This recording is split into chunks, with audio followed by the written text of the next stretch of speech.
una vez que hemos visto las teorías de Lutero, de Zwinglio, de Calvino, ¿no?, de todo ese mundo herético mal llamado reformadores, vamos a entrar en la verdadera reforma, que es la respuesta que la Iglesia da a estas herejías en el Concilio de Trento, ¿no? Trento no va a dejar lugar a duda en la doctrina eucarística de la Iglesia. El Concilio de Trento, 1545-1563, ya sabéis que tuvo que cortarse las sesiones muchas veces, volver a retomarse, en fin, por eso dura tantos años. Fue una asamblea general de toda la Iglesia occidental, convocada por el Papa Pablo III. Que ya digo que aunque fuese suprimida varias veces, pues se retoma.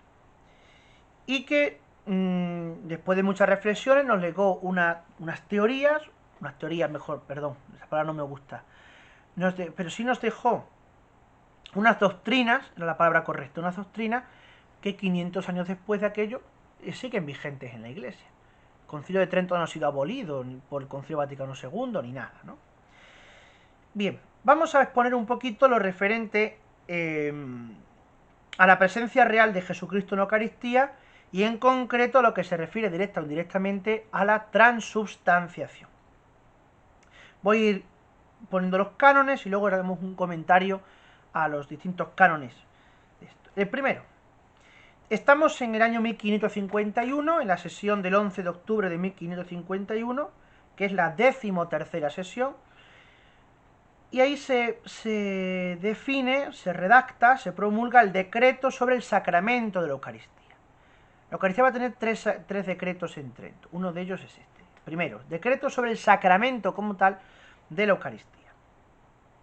Dice, en primer lugar, enseña el Santo Concilio y aclara y sencillamente confiesa que después de la consagración del pan y del vino, se contiene en el saludable sacramento de la Santa Eucaristía, verdadera, real y sustancialmente nuestro Señor Jesucristo, verdadero Dios y hombre, bajo las especies de aquellas cosas sensibles, pues no hay en efecto repugnancia en que el mismo Cristo nuestro Salvador esté siempre sentado en el cielo a la diestra del Padre, según el modo natural de existir, y que al mismo tiempo nos asista sacramentalmente con su presencia y en su propia sustancia, en otros muchos lugares con tal modo de existir, que aunque apenas lo podemos declarar con palabras, podemos, no obstante, alcanzar con nuestro pensamiento ilustrado por la fe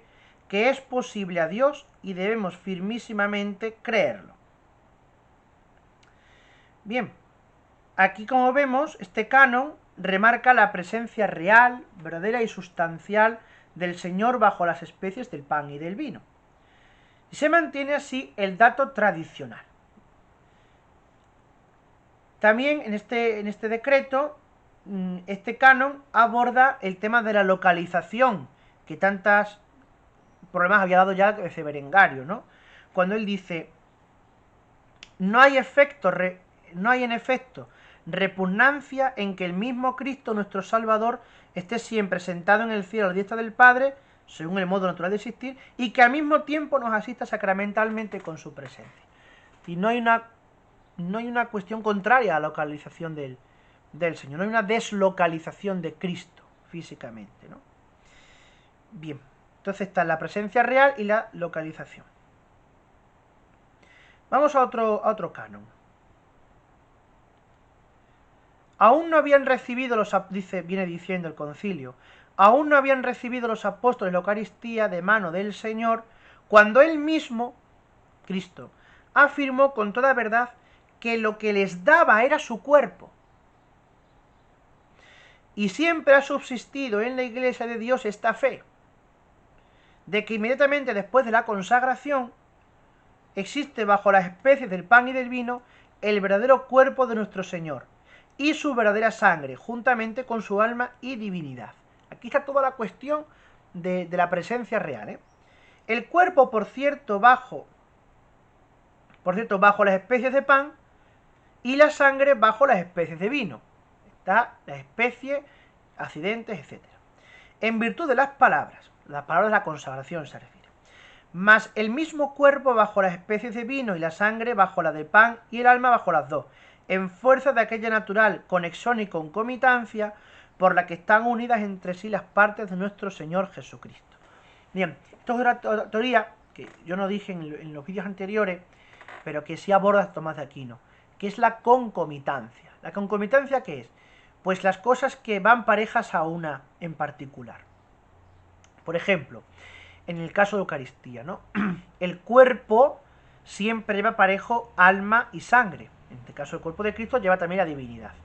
Por tanto, con el cuerpo estaría concomitante la sangre, el alma y la divinidad. Y con la sangre estaría concomitante su cuerpo, su alma y su divinidad. Y con el alma, fijaos, de Cristo, estaría concomitante el cuerpo, la sangre y la divinidad. Eso es lo que significa la concomitancia.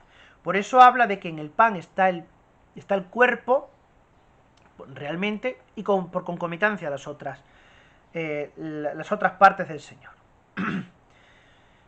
Aquí vemos en este canon cómo frente a los que se niegan a aceptar el término transubstanciación por no considerarlo bíblico, que era la crítica de Lutero, vemos que la Iglesia dice, ¿cómo que no es bíblico? Si el Señor dijo, esto es mi cuerpo. Y lo mantuvieron los apóstoles aún en vida del Señor. Y ha sido el dado tradicional de la Iglesia. El problema es la palabrita. La palabra, claro, que es un concepto metafísico, pero ese concepto metafísico recoge y sintetiza todo un bagaje bíblico precedente, ¿no? Además, vuelve a definir que en ambas especies está Cristo entero, con su cuerpo, sangre, alma y divinidad, estableciendo la cuestión de la concomitancia. Vamos a otro canon de este decreto.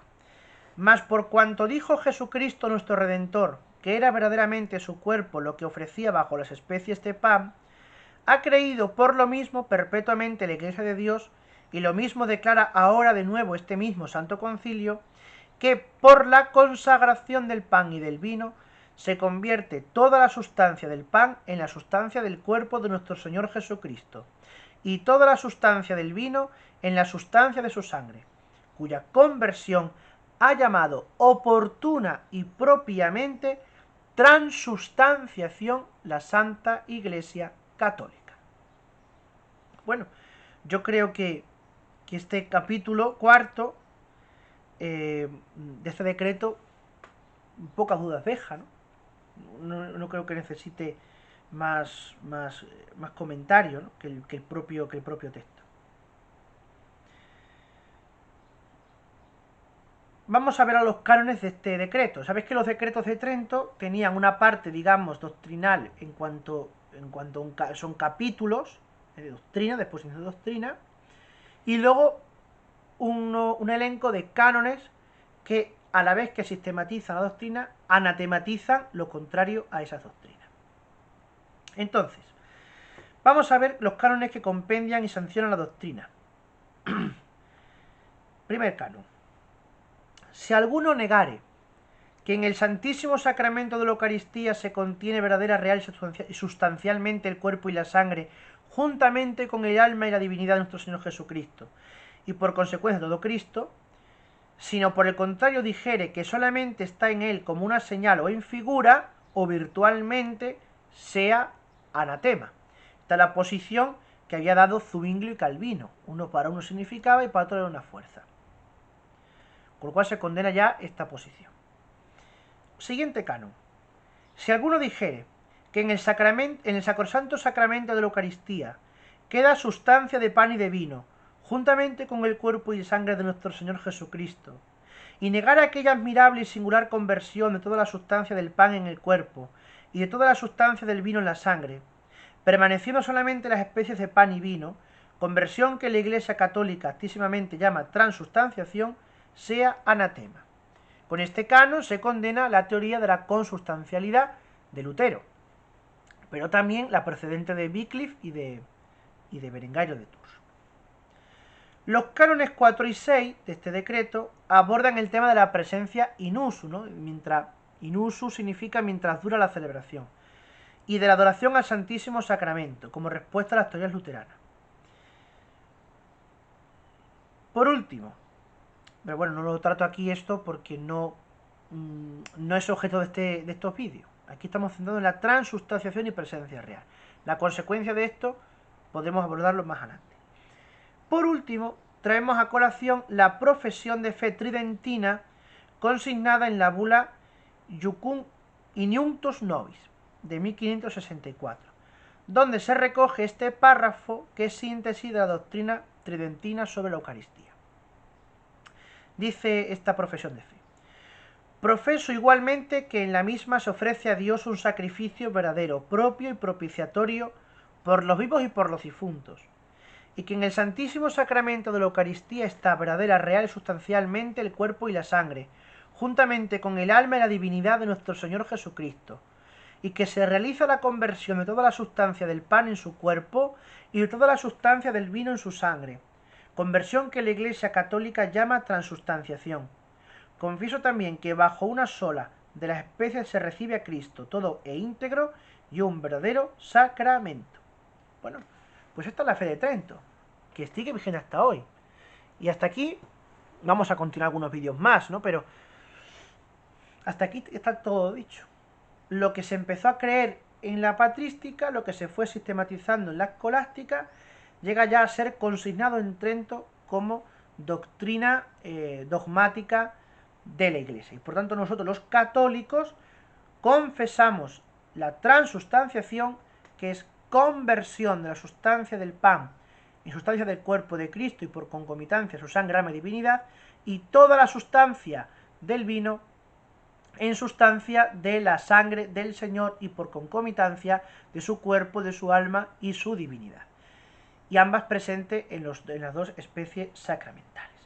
La doctrina de Trento fue pues asimilada por la Iglesia durante los 500 o 400 años después, y en el próximo vídeo daremos un salto ya a la época del siglo final del siglo XIX, principio del siglo XX.